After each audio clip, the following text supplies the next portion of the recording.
है वो काल क्या करेगा महाकाल के आगे, वो काल क्या करेगा महाकाल के आगे, वो काल क्या करेगा महाकाल के आगे, करेगा महाकाल के आगे, कर लो लगो बात में काल के आगे, कर लो लगो बात में काल के आगे, वो काल क्या करेगा महाकाल के आगे, करेगा महाकाल के आगे, महाकाल के आगे, महाकाल के आगे, महाकाल के आगे, वो काल क्या करेगा महाकाल के आगे।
स्वामी हर शिव ओंकारा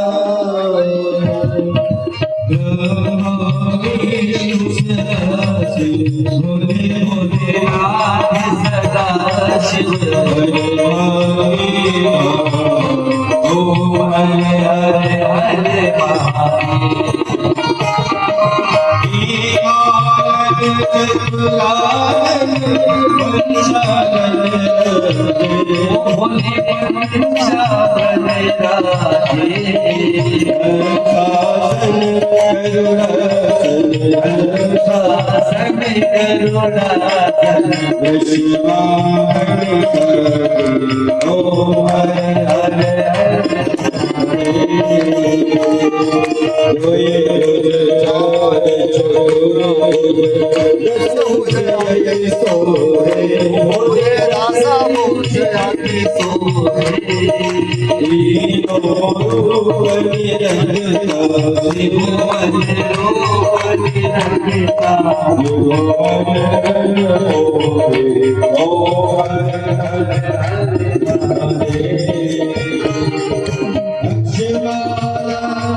व्यास जी महाराज की, खुदा मैया की। सुनो पार्वती पते हर हर महादेव हर मैया की। श्री सिद्धेश्वर महादेव की, श्री धर्मेश्वर महादेव की, महाकाल भगवान की, ओंकारेश्वर महादेव की, सब संतन की, सब भक्तन की, सब विप्रन की, श्री शिव महापुराण की। शिवरात्रि महोत्सव की आज के आनंद की। शिव नमः पार्वती पते हर हर महादेव।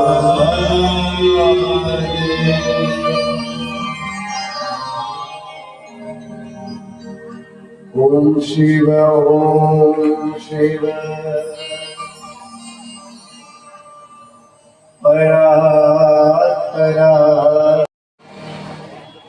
ठाकुर श्री गोवर्धन नाथ प्रभु श्रीनाथ जी के श्री चरणों में बारंबार दंडवत प्रणाम करते हुए प्रातः स्मरणीय करुणावतार सद्गुरु श्री गुरु जी महाराज, श्री बाप जी महाराज के श्री चरणों में बारंबार दंडवत प्रणाम करते हुए, पतित पावनी मां नर्मदा के पावन चरणों में बारंबार दंडवत प्रणाम करते हुए, परम पूज्य संत श्री काशी मुनि जी महाराज जी के पावन चरणों में बारंबार दंडवत प्रणाम करते हुए, स्थान पर विराजमान समस्त संत महापुरुषों के श्री चरणों में बारंबार दंडवत प्रणाम करते हुए, सभा में उपस्थित समस्त विप्र देवताओं के श्री चरणों में बारंबार दंडवत प्रणाम करते हुए, मंचस्थ विराजमान सब संगीत प्रेमी भाई लोगों का यथा योग्य सम्मान करते हुए, आज सप्तम दिवस की इस पावन कथा वेला में पधारे हुए आप सभी हरि भक्तों का व्यासपीठ की ओर से खूब खूब सादर जय श्री कृष्णा। जय श्री कृष्णा। भाव और प्रेम से बोलिए जय श्री कृष्णा। जय श्री कृष्णा। जय श्री कृष्णा। जय श्री कृष्णा। राम जी राम। राम जी राम। राम जी राम। राम जी राम। हर हर महादेव। हर हर महादेव। हर हर। कैसे भगवान की विशेष कृपा हुई, इस शिवरात्रि के पावन अवसर पर हम आप सभी लोगों को शिवरात्रि का ये पावन मनोरथ, ये पावन उत्सव मनाने के लिए सप्त दिवसीय ये श्री शिव महापुराण की पावन कथा भगवान शंकर की ये करुणामयी, ये वात्सल्यमयी, ये कृपामयी कथा हम आप सभी लोगों को विगत 7 दिनों से प्राप्त हो रही है। कैसी देवादिदेव महादेव की कृपा है भैया, वास्तविकता में उस कृपा को झेलने लायक अपने है नहीं। अगर हम सभी लोग अपने अपने जीवन में देखें कि जितनी कृपा परमात्मा हम पर कर रहा है, क्या उतना हम झेलने के अधिकारी है भी कि नहीं है? जितनी कृपा भगवान कर रहे हैं, जितना सुख दे रहे हैं, जितना आनंद दे रहे हैं, हमारी कोई सामर्थ्य नहीं कि हम परमात्मा के लिए कुछ कर पाए। हम क्या उनको भैया दूध चढ़ाएंगे, हम क्या उनको आग धतूरा चढ़ाएंगे, हम क्या उनको बेलपत्र चढ़ाएंगे नाथ, जिसने हमको, उसी ने हमको ये सारी चीजें प्रदान करी। हम क्या उसको कुछ भी चढ़ाएंगे और क्या हम चढ़ाने के योग्य हैं? लेकिन ये तो परमात्मा की कृपा है भाई, उन्हीं की दी हुई वस्तु वो उन्हीं पर चढ़वाते हैं और नाम कहते हैं कि भाई तूने चढ़ाया, और आशीर्वाद उल्टा देते हैं।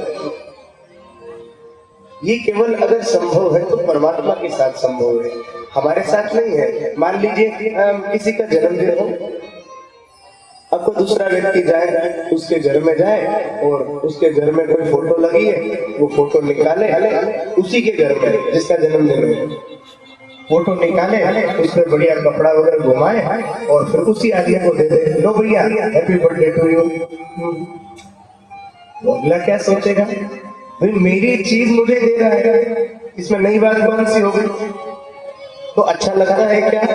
भूलिए ना, अगला स्वीकार तो कर लेगा, लेकिन वो क्या कहेगा, लो भाई हमारी चीज हमको दे रहे और ऊपर से बड़ा खुश होकर कह रहे हो हैप्पी बर्थडे टू यू। सारी सामग्री, सारी वस्तुएं भैया अगर किसी ने बनाई तो वो तो स्वयं परमात्मा है, लेकिन स्वयं परमात्मा की ही वस्तु होने के बाद भी जब जीव जाता है, भाव से एक बेलपत्र चढ़ाता है, जब भाव से एक लोटा जल भी चढ़ाता है, तो भगवान शंकर इतने प्रसन्न होते हैं। देखो मेरा बेटा मुझे ये अर्पण कर रहा है, देखो मेरा बेटा कितना भाव से मेरे लिए जल लाया है, दूध लाया है, आग धतूरा लाया है। जिस प्रकार से माँ बच्चे को टॉफी चॉकलेट के लिए 5-10 रुपए देती रहती है, और एक दिन जब बच्चा बहुत सारा पैसा इकट्ठा कर लेता है, मान लो 300-400 रुपए, उसके लिए तो बहुत सारा है। वो बच्चा एक साड़ी मैया के लिए ला करके दे, तो मैया को कितनी खुशी होती है, वाह भाई अब मैया को पता है कि ये रुपए तो मेरे ही हैं जो रोज मैं इसको दे रही थी। लेकिन इसकी भावना देखो, इसने वही रुपए इकट्ठे करके एक दिन मेरे लिए साड़ी लेके आया है, माँ कितनी राजी होती है। बस उसी प्रकार से भैया कभी मन में अभिमान नहीं करना कि हम भगवान को ये चढ़ा रहे हैं। अपनी सामर्थ्य अनुसार जो कुछ भी आप चढ़ाइए, मना नहीं है, लेकिन हमारा कहने का बस इतना अभिप्राय है, जो भी आप वस्तु प्रदान करें उसके पीछे अपना भाव प्रबल होना चाहिए। देखा देखी नहीं करना कि अपने तो आज बोर मिले ही नहीं, धतूरा तो मिला ही नहीं, छोटा सा ही मिला, ये सब नहीं विचार करना है भैया। वो देवादिदेव महादेव है। अरे इन चीजों की प्रधानता नहीं है। प्रधानता अगर किसी बात की है तो आपके भाव की है कि आप कितने भाव से अर्पण कर रहे हैं, उस चीज की प्रधानता है। कितने भाव से वस्तु प्रदान करी जा रही है, उस बात की प्रधानता है। वो शिव तत्व हमारे हृदय में बैठे। मैं एक बात में ये कहा करता हूँ, शिव जी की कथाएं होती रहती है, तो शिव जी की कथाओं के कारण टीवी पे भी हम सुनते हैं, यूट्यूब पे भी हम लोग सुनते ही रहते हैं। तो मंदिरों में तो भीड़ हो गई, लेकिन शिव जी तक कितने लोग पहुंचे? ध्यान देना, कोई ना कोई कार्य सिद्धि के लिए हम लोग शिव जी के मंदिर तक तो पहुंच गए, क्रियाएं तो कर ली, लेकिन उस महादेव वाले तत्व तक पहुंचे क्या? क्या महादेव केवल वस्तु प्रदान करने की चीज है? हमको ये चाहिए, ये दे दो, ऐसे उपाय कर लो, ये कर लो, वो कर लो। अरे नहीं भैया नहीं, वो भगवान शंकर समस्त पूरे जगत की माँ है। वो सब जानती है मेरे बालक को क्या चाहिए। वो तो बस अगर कुछ चीज देखते हैं तो एक चीज देखते हैं, आपका समर्पण, आपका समर्पण देखते हैं। भगवान शंकर एक है वैकुंठ। वैकुंठ में कौन रहते हैं? भगवान विष्णु। और एक है गोलोक धाम, उसमें कौन रहते हैं? भगवान श्री कृष्ण और राधा रानी। एक है साकेत धाम, उसमें कौन रहते हैं? बोलिए ना, श्री राम जी रहते हैं। इस प्रकार से एक बार गोलोक की पावन भूमि पर श्री राधा रानी और ठाकुर जी विराजमान थे। एक दिन क्या हुआ कि ठाकुर जी किसी गोपी के यहाँ गए, तो जब किसी अन्य गोपी के यहाँ गए तो राधा रानी थोड़ी रुष्ट हो गई। राधा रानी रुष्ट हुई तो परमात्मा उनको मनाने लगे। श्री भगवान श्री कृष्ण उनके चरणों में बैठे और चरणों को दबाने लगे। इतनी देर में भगवान का एक सखा है जिसका नाम है सुदामा। क्या नाम है? ये वो ब्राह्मण सुदामा नहीं जो पोटली ले गए चावल की, वो वाला नहीं। ग्वाल बाल की मंडली में एक मित्र है दूसरा, उसका नाम है सुदामा। तो सुदामा आया और बोला, अरे कन्हैया, अरे हम तो तुझे अपना सरदार मानते थे और देख तू तो यहाँ पर चरणों में बैठा है। इस प्रकार से जब सुदामा ने कहा तो राधा रानी मारने ही वाले थे कि इतनी देर में वो उधर से सुदामा बोल पड़ा। तो राधा रानी ने कही, सुदामा अरे तू यहाँ गोलोक धाम में रहने के बाद भी ऐसी भाषा काम में लेता है? अरे तू यहाँ रहने के लायक नहीं है, पृथ्वी पर जा और जाकर राक्षस हो जा। तो वो भी सुदामा भगवान का मित्र था। सुदामा बोला कि हे राधा रानी, मैं अकेला नहीं जाऊंगा, मैं भी श्राप देता हूँ, आपको भी मेरे साथ पृथ्वी लोक पर आना पड़ेगा। बोलिए आनंद कंद भगवान की जय। वही सुदामा नाम का जो सखा था वही इस पृथ्वी पर शंखचूड़ नाम का राक्षस बना, जो कि धर्म के घर में पैदा हुआ। पर भैया क्योंकि ये सखा था भगवान का, तो भगवान की बहुत सेवा करता, बहुत सेवा पूजा करता। भगवान ने एक दिन प्रकट होकर इस शंखचूड़ को अपना कवच, इसको क्या कहते हैं? विष्णु कवच, अपना विष्णु कवच प्रदान किया। भगवान बड़े प्रसन्न हुए। शंखचूड़, तू है तो राक्षस, लेकिन फिर भी तू बड़ी बड़ी सेवा करता है। परमात्मा ने खुश होकर के अपना वो विष्णु कवच इसको प्रदान किया। एक दिन इसने भयंकर तपस्या करी, ब्रह्मा जी प्रकट हुए। ब्रह्मा जी बोले, भाई तू विवाह कर ले, ताकत तो तेरे में बहुत आ गई, अब तू ब्याह कर ले। अब इसने कहा, भाई किससे करूं? तब ब्रह्मा जी ने कहा कि एक पर्वत पर जाकर, एक पर्वत पर मंदराचल नाम के पर्वत पर एक तुलसी नाम की कन्या बहुत कठोर तप कर रही है, तुम उससे जाकर विवाह कर लो। अब ये शंख छूट गया मंदराचल पर्वत पर। वहीं पर एक अत्यंत ही सुंदर लड़की जिसका नाम है तुलसी, वो तुलसी भैया तप कर रही थी। शंखचूड़ गया। शंखचूड़ के जाते ही तुलसी के नेत्र खुले। शंखचूड़ बोला, अरे आप मुझसे विवाह कर लीजिए। सुंदरी, आपको देखकर मेरा मन चंचल हो रहा है, मेरा भाव है कि आप मुझसे विवाह कर लीजिए। तब थोड़ा उसके भी मन में लगा, ये ढंग से कौन, ये कैसे आकर के। तब उसने पूछा कि आप ये इतना कठोर तब क्यों कर रही हैं?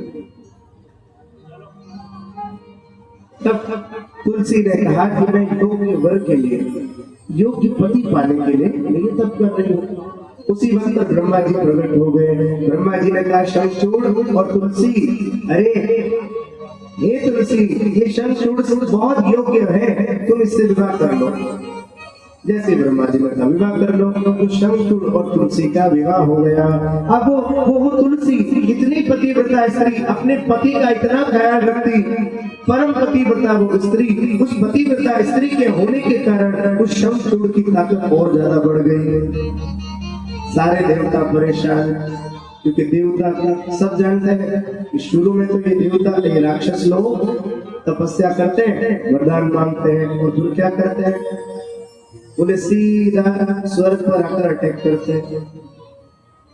ये अटैक करे उसके पहले ही इसका कुछ न कुछ निवारण करना चाहिए। क्या किया, सारे देवता गए भैया ब्रह्मा जी के पास, हे ब्रह्मा जी, अरे इसको संभालो संभालो संभालो।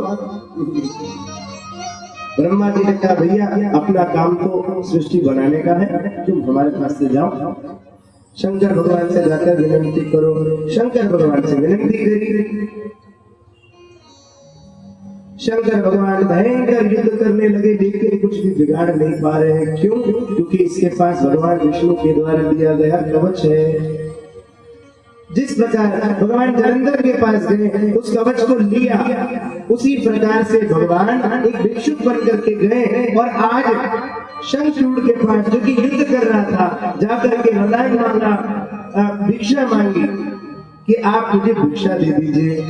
तो शंखचूड़ ने कहा, भैया अभी तो मैं इधर युद्ध की भूमि पर हूँ, अभी क्या भिक्षा दे सकता हूँ। बोले नहीं जी नहीं, अभी मुझे जो चाहिए वो चीज आपके पास है। शंखचूड़ ने कहा, अभी क्या चाहिए बोलो। तब भगवान विष्णु, जो कि भिक्षुक बने थे, भगवान विष्णु कहते हैं कि भाई ये तेरा ये विष्णु कवच को मुझको दे दे।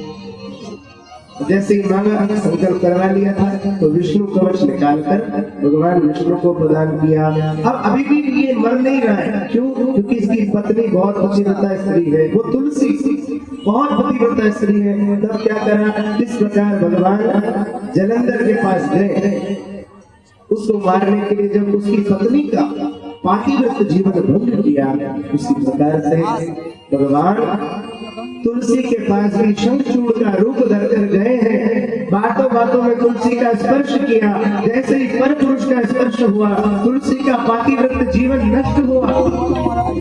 अब जो ताकत थी पतिव्रता स्त्री के कारण से, वो ताकत भी इसकी नष्ट हो गई। इधर भोले बाबा ने भैया आकर के इसके ऊपर भयंकर वार किया, युद्ध होने लगा, बड़ा भयंकर युद्ध हुआ। और भोले बाबा ने शंखचूड़ राक्षस का गोविंदाय नमो नमः, बोलिए भोलेनाथ भगवान की। शंखचूड़ का भगवान भोलेनाथ ने उद्धार किया। इधर तुलसी को जैसे पता चला, तुलसी आई है युद्ध की भूमि पर, क्या देखती है कि मेरा पति तो मरा हुआ पड़ा है। अरे ये सारी भगवान विष्णु की चाल है।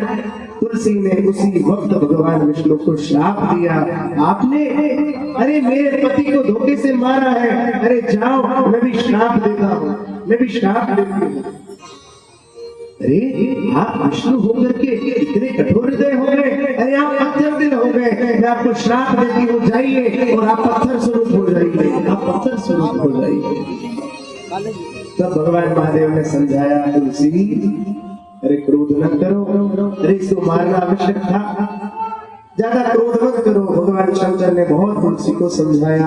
तब तुलसी को आशीर्वाद दिया, क्या कहा कि तुलसी तुम्हारा ये जो शरीर है, इस शरीर से एक नदी प्रकट होगी, तुम्हारे शरीर से एक नदी प्रकट होगी, एक तुम्हारे शरीर से एक पौधा प्रकट होगा।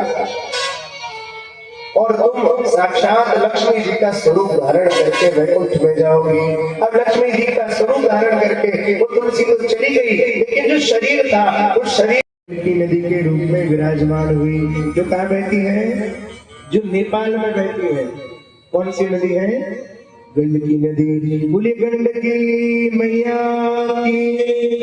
कल कल कल कल कल कल कल कल कल जिस प्रकार से हमारी नर्मदा मैया बहती है, उसी प्रकार से बड़े आनंद के साथ नेपाल की उस पावन धरा पर माँ गंडकी बहती है। एक और वरदान था कि तुम्हारे शरीर से एक पौधा प्रकट होगा। वो पौधा कौन है भैया? वो पौधा साक्षात तुलसी जी के ही रूप में प्रकट हुआ है।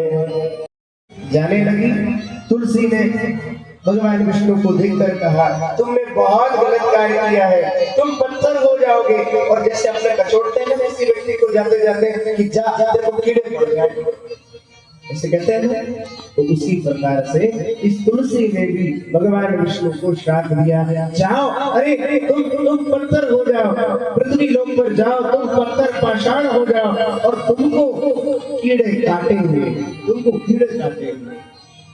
इस प्रकार जब उस तुलसी ने भगवान विष्णु को श्राप दिया, तो आज भी गंडकी नदी के भीतर काले काले काले काले जो पत्थर मिलते हैं, वो पत्थर किसका स्वरूप है?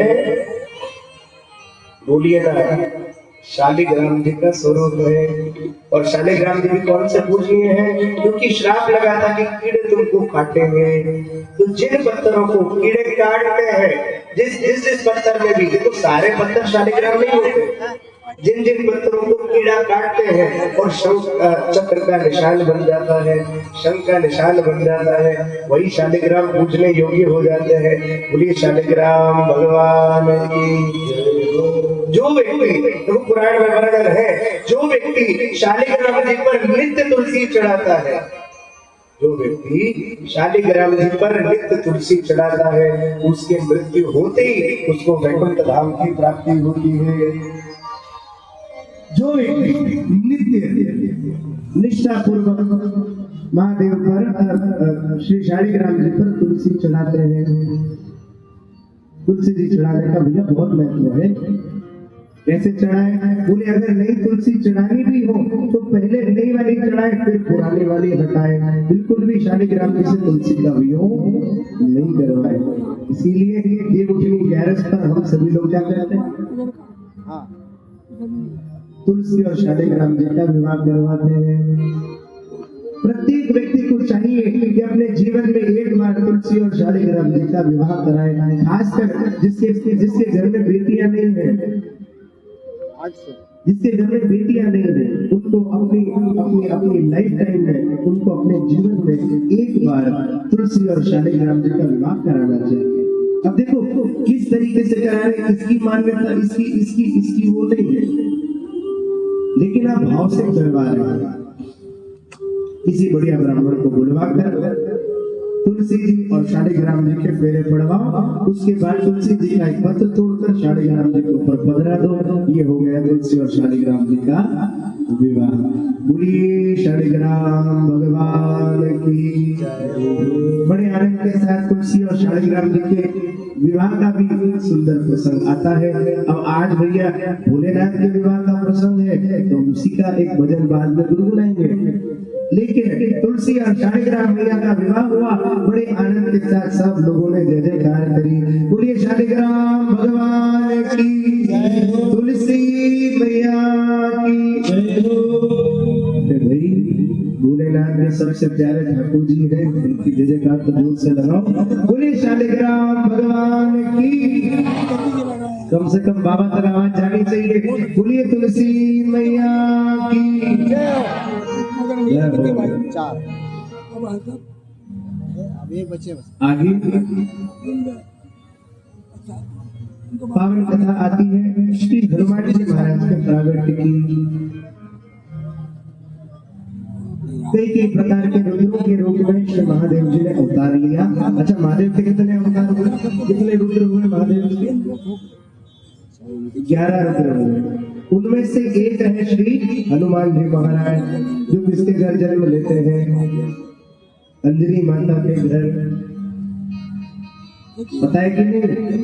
श्री हनुमान जी महाराज का प्रागट्य हुआ। लेकिन जैसे ही हनुमान जी जाने लगे, ये रुद्र के अवतार है, लेकिन हनुमान जी ने कहा कि हम अगर एक बार चले जाएंगे पृथ्वी पर तो वापस लौट कर नहीं आएंगे, हम पृथ्वी पर ही रहेंगे। जो भक्ति का भाव है किस प्रकार से होना चाहिए ये हम दुनिया को सिखाएंगे महाराज। तो हनुमान जी महाराज राम जी की पूरी लीला जब पूरी हुई, उसके बाद राम जी जब साकेत धाम जाने लगे, राम जी ने कहा चलो हनुमान। तब हनुमान जी ने हाथ जोड़ लिया, पर वो नहीं, हम आपके साथ नहीं चलेंगे। अरे भाई क्यों नहीं चलोगे? तब हनुमान जी ने कही कि हम तो यहीं रहेंगे, दुनिया को भक्ति का उपदेश प्रदान करेंगे, खूब राम राम करके आपका भजन करेंगे भैया। इसलिए हनुमान जी महाराज आज भी हम सभी के बीच में विराजमान है। एक बार कहिए श्री हनुमंतलाल जी महाराज की जय हो। श्री हनुमान जी का प्रागट्य हुआ। आइए भाव के साथ एक भजन के माध्यम से श्री हनुमान जी की स्तुति करें। अरे दुनिया में देव हजारों हैं, पर बजरंग बली का क्या कहना, क्या कहना। आइए कुछ तालियों के साथ। ये दुनिया में देव हजारों हैं, बजरंग बली का क्या कहना। दुनिया में हजारों हैं, हजारों हैं, बजरंग बली का क्या कहना।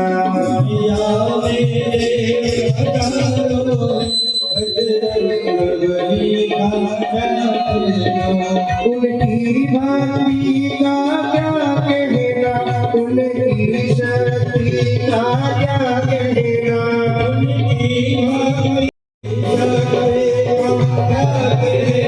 दुनिया में दुनिया में हजारों हैं, बजरंग बली का क्या कहना।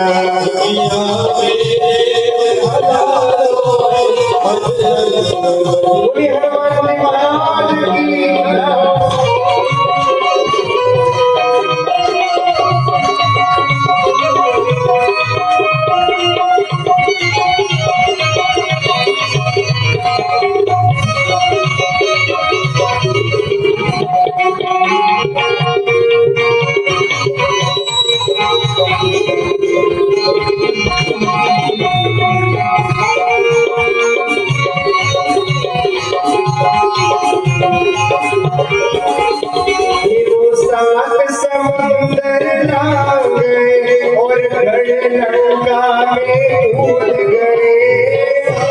समंदर लांग गए गढ़ लंका में कूद गए। वो साथ समंदर लांग गए और गढ़ लंका में कूद गए। वो साथ समंदर लांग गए गढ़ लंका में। रावण को डराना क्या कहना, लंका को जलाना क्या कहना। रावण को डराना क्या कहना।